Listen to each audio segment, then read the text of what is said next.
kali ini diambil dari sebuah animasi 3 dimensi bertajuk Monkey King Hero is Back yang rilis pada tahun 2015. Yang membuat film ini berbeda dari film Wukong sebelumnya, ya selain mengusung animasi 3D, plot cerita di dalamnya juga sangat orisinil. Cerita dimulai oleh seorang pria yang tengah menceritakan mengenai kisah sang kerasakti bernama Sun Wukong. Sendirian, Wukong bertempur melawan kerajaan langit. Kendati demikian, tidak ada satupun dewa yang mampu mengalahkannya karena kekuatan Wukong yang sangat luar biasa.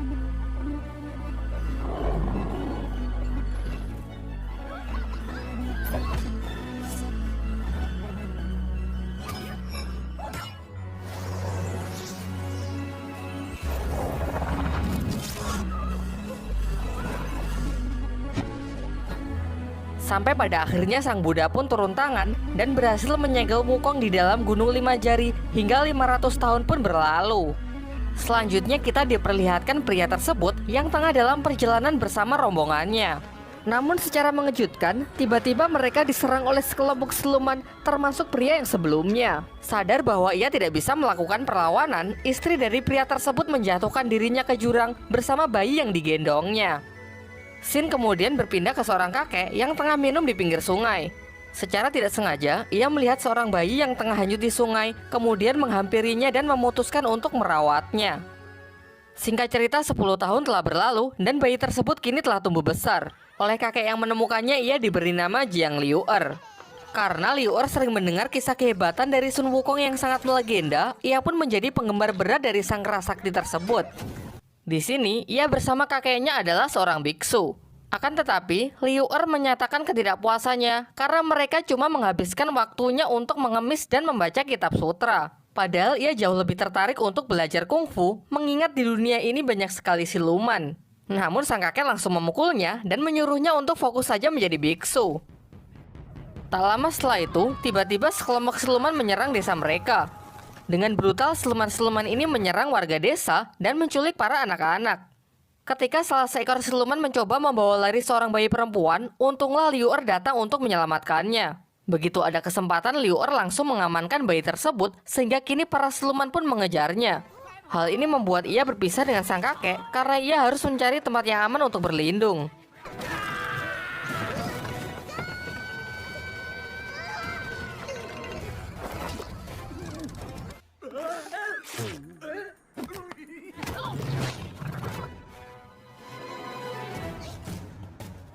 Sampai pada akhirnya Liu'er masuk ke dalam sebuah gua karena para siluman tersebut terus mengejarnya. Sesampainya di dalam gua, ia melihat bongkahan es yang sangat besar. Kemudian karena rasa penasarannya, ia menyentuh bongkahan es yang menyerupai sebuah telapak tangan. Ternyata hal ini memicu es tersebut retak hingga pada akhirnya hancur berkeping-keping. Namun akibat retakan itu, kini para siluman tersebut mengetahui lokasi dari Liu'er. Ketika para siluman itu hendak menerkamnya, muncullah sesosok makhluk dari dalam reruntuhan. Ternyata ia adalah Sun Wukong yang digencet di bawah Gunung Lima Jari oleh sang Buddha 500 tahun yang lalu. Meskipun dengan tangan yang masih dirantai, Sun Wukong dapat mengalahkan siluman-siluman tersebut. Setelah itu tanpa mengucapkan sepatah kata pun, Sun Wukong pun segera meninggalkan tempat itu. Tentu saja Wukong sangat senang karena ia merasa bahwa kini ia telah mendapatkan kebebasannya kembali. Namun ketika ia hendak menggunakan kekuatannya untuk terbang, sisa gelang rantai yang masih berada di tangannya serasa menekan kekuatannya.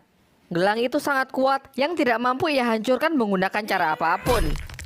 Gelang rantai yang terus menekan kekuatan Wukong jelas merupakan sisa kekuatan dari sang Buddha yang telah menghukumnya. Sementara itu, Liu'er yang mendengar percakapan Wukong dengan sang Buddha mengetahui kalau yang dihadapannya ini adalah sosok kerasakti yang selama ini sangat ia kagumi. Mulailah ia membuntuti Wukong kemanapun ia pergi. Selain itu, ia juga mencerca Wukong dengan pertanyaan-pertanyaan yang selama ini ia dengar dari cerita rakyat.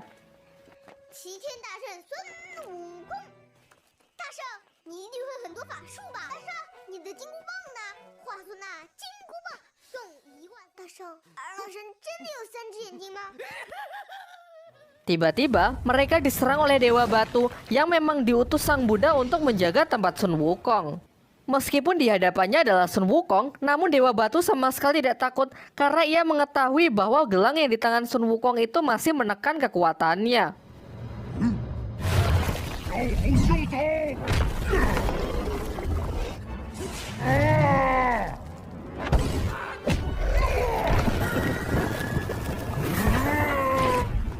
yang tidak bisa mengeluarkan seluruh kekuatannya akhirnya terdesak dan nyaris jatuh ke dalam jurang. Untunglah Liu Er membantunya dengan melepaskan kertas mantra yang tertempel di punggung Dewa Batu tersebut. Dewa Batu yang hancur berkeping-keping jatuh ke dalam jurang, namun sayangnya Liu Er juga jatuh bersamanya. Di sisi lain, para siluman yang telah kembali ke markasnya melaporkan mengenai kemunculan Sun Wukong kepada pimpinannya. Hal itulah yang membuat mereka gagal untuk mendapatkan anak perempuan yang diinginkan. Untuk memastikan apakah ia benar-benar Sun Wukong, sang pimpinan pun mengubah wujud dua anak buahnya demi untuk menjebak mereka. Kembali ke tempat Liu Er, ia yang sebelumnya terjatuh ternyata berhasil diselamatkan oleh Wukong. Di sini, Wukong juga masih berupaya untuk menghancurkan gelang dari sang Buddha, meskipun berulang kali terus gagal karena Liu Er selalu mengganggunya.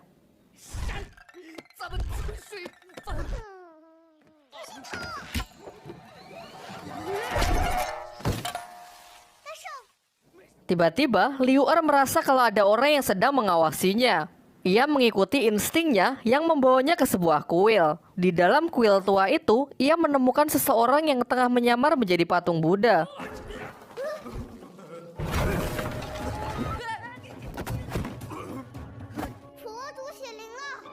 Setelah keluar, ia mencoba menakuti Wukong dengan membaca mantra. Namun tiba-tiba, orang tersebut malah berubah wujud menjadi seekor siluman babi. Selain itu, ia juga tidak percaya kalau yang dihadapannya ini adalah sang kera sakti Sun Wukong. Dengan penuh percaya diri, ia pun langsung menantangnya untuk Baiwan. Meskipun tanpa kekuatan penuhnya, Wukong dapat mengalahkannya dengan mudah. Dari sini akhirnya diketahui bahwa siluman babi itu dulunya adalah Jenderal Tianfeng yang dikalahkan Sun Wukong 500 tahun yang lalu ketika ia mengacaukan kayangan. Ia terlempar hingga jatuh ke kandang babi yang membuatnya juga berubah menjadi babi. Sejak mereka bertemu, Jenderal Tianfeng pun selalu mengikuti Wukong dan Liu Er kemanapun mereka pergi. Singkat cerita, sampailah mereka di tepi sebuah jurang. Di sana, Liu Er nyaris diserang oleh seekor naga. Beruntung dengan sigap Wukong segera menolongnya dan memerintahkan mereka semua agar tidak bergerak.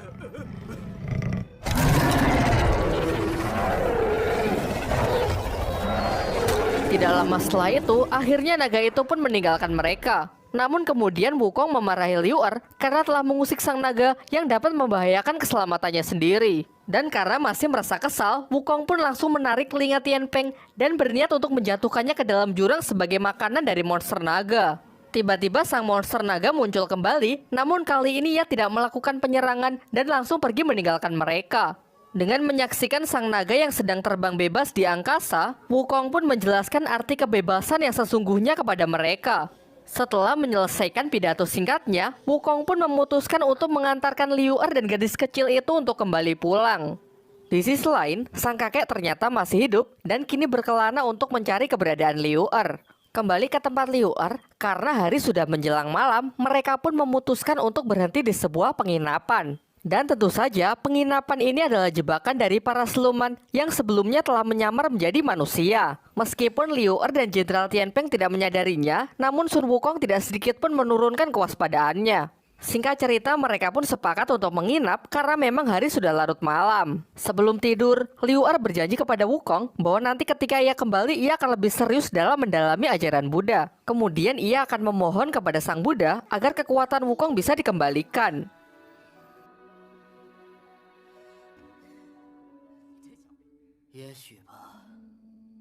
Karena perutnya masih terasa lapar, Jenderal Tianfeng menyusup ke dapur untuk mencari makanan.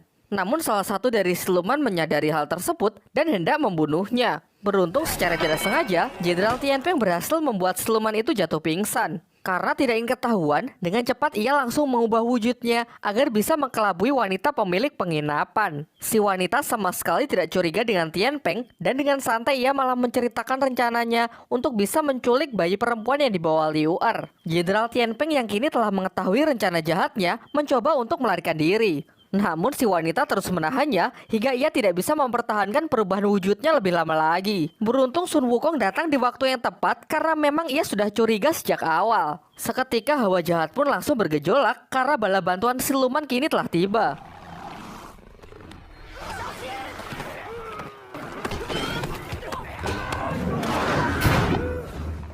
Di saat Wukong disibukkan oleh para siluman, si wanita siluman memanfaatkan kesempatan ini untuk pergi menemui Liu Er, berniat merampas bayi perempuan yang ia bawa. Wukong yang menyadari hal itu, kemudian memerintahkan Tian Peng untuk pergi melindungi Liu Er.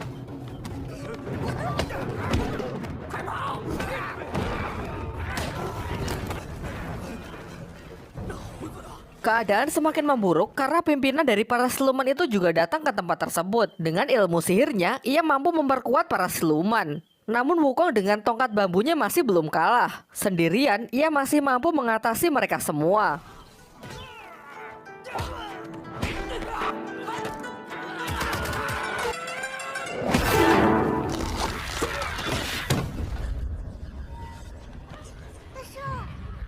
Ketika mereka berpikir sudah berhasil melarikan diri, pemimpin dari para siluman itu datang untuk menculik bayi perempuan yang dibawa Liu Er.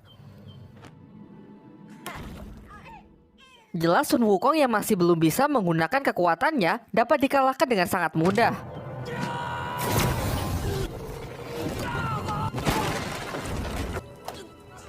Setelah mendapatkan apa yang ia inginkan, pemimpin dari para siluman itu pergi untuk melanjutkan tujuannya. Meskipun kapal mereka telah dihancurkan, beruntung mereka semua berhasil selamat. Liu Er yang telah tersadar mengajak Wukong untuk pergi menyelamatkan anak perempuan yang diculik para siluman itu. Namun Wukong menolak dengan mengatakan kalau itu bukanlah urusannya. Ia merasa sama sekali tidak punya tanggung jawab untuk pergi menyelamatkan siapapun. Sampai pada akhirnya Liu Er pun pergi sendirian untuk menyelamatkan bayi perempuan itu. Tentu sebenarnya Wukong ingin sekali pergi menyelamatkannya, namun dengan kekuatannya yang sekarang, ia merasa bahwa ia tidak akan bisa melakukan apa-apa. Di tengah keputusasaannya, Liu Er melihat beberapa siluman yang sedang menuju markasnya. Secara diam-diam ia pun mengikutinya dan berharap bisa tiba di tempat bayi perempuannya diculik. Sementara itu, ternyata Wukong berusaha keras untuk mengeluarkan seluruh kekuatannya. Namun ia selalu gagal karena kekuatan sang Buddha yang terlalu kuat. Ketika ia hampir menyerah, ia melihat bayangan Liu Er yang sangat mengaguminya.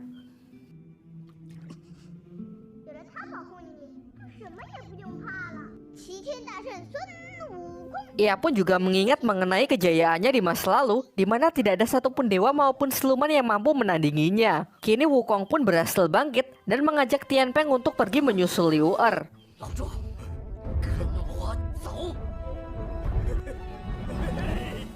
Di markasnya, ternyata bos dari siluman menggunakan para anak-anak untuk menjalankan ritualnya. Di sini kita juga diperlihatkan kalau Liu Er sudah berhasil menyusup ke dalam markas tersebut. Namun sialnya, belum lama masuk ke dalam markas ia sudah ketahuan. Ketika ia nyaris ditangkap, untunglah sang kakek datang untuk menolongnya.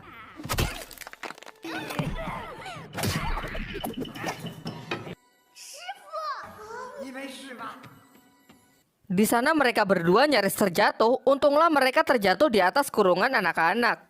Mereka mengayunkan kurungan itu dan mengacaukan ritual tersebut.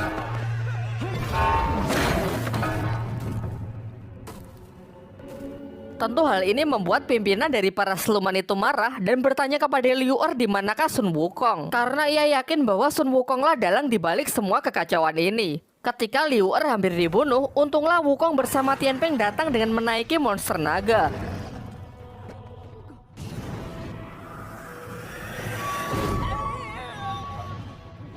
Kini akhirnya Wukong pun bertarung melawannya meskipun hanya bermodalkan keberanian.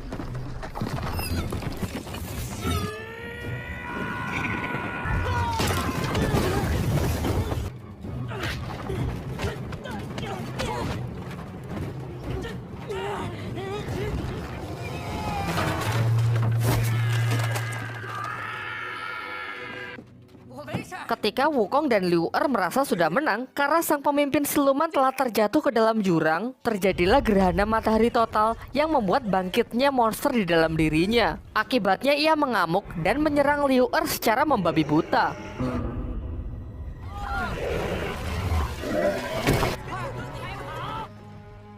Tentu menyaksikan hal itu, Wukong pun segera berlari untuk menyelamatkannya. Namun dengan jelas, dengan kekuatannya yang sekarang ia dapat dikalahkan dengan sangat mudah. Wukong yang sama sekali tidak punya kesempatan malah digenjat oleh monster itu menggunakan sebuah batu raksasa. Tanpa pikir panjang, Liu Er pun langsung menitipkan anak-anak kepada kakeknya dan dia bersiap untuk membantu Wukong. Tentu Wukong pun sangat marah karena Liu Er sama sekali tidak mendengarkannya untuk segera meninggalkan tempat ini.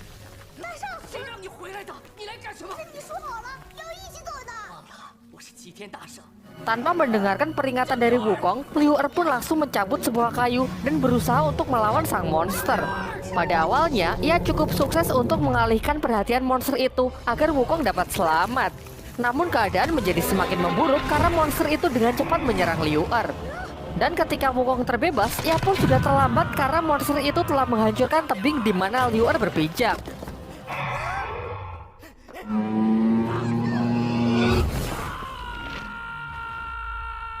Setelah itu, Wukong pun bersusah payah untuk mencari Liu Er di bawah tumpukan batu. Sayangnya usahanya sia-sia karena Liu Er sudah tidak dapat diselamatkan.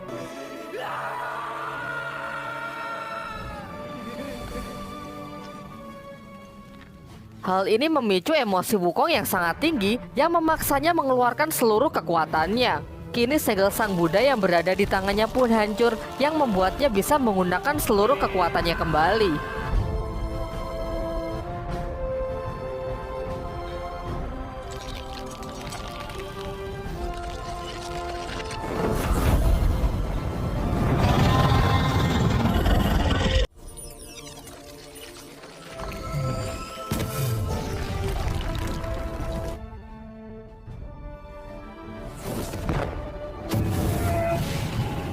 Dengan kekuatan penuhnya yang telah kembali, monster itu sama sekali bukanlah lawan yang sulit.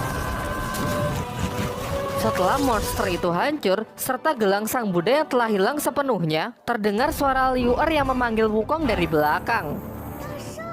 Dan inilah akhir film dari Monkey King Hero is Back.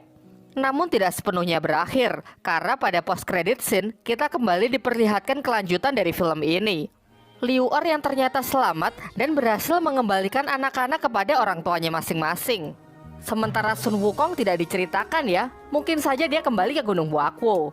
Atau mungkin mengingat kesalahannya di masa lalu yang telah mengacaukan Kayangan, Sang Buddha kembali memberikan hukuman untuk menebus semua kesalahannya, yaitu dengan menjadi murid Biksu Tong dan mengawalnya hingga tiba di kuil lain untuk mendapatkan kitab suci demi menyelamatkan seluruh umat manusia. Ya, pokoknya gitulah. Jangan lupa subscribe dan kita ketemu lagi di video selanjutnya.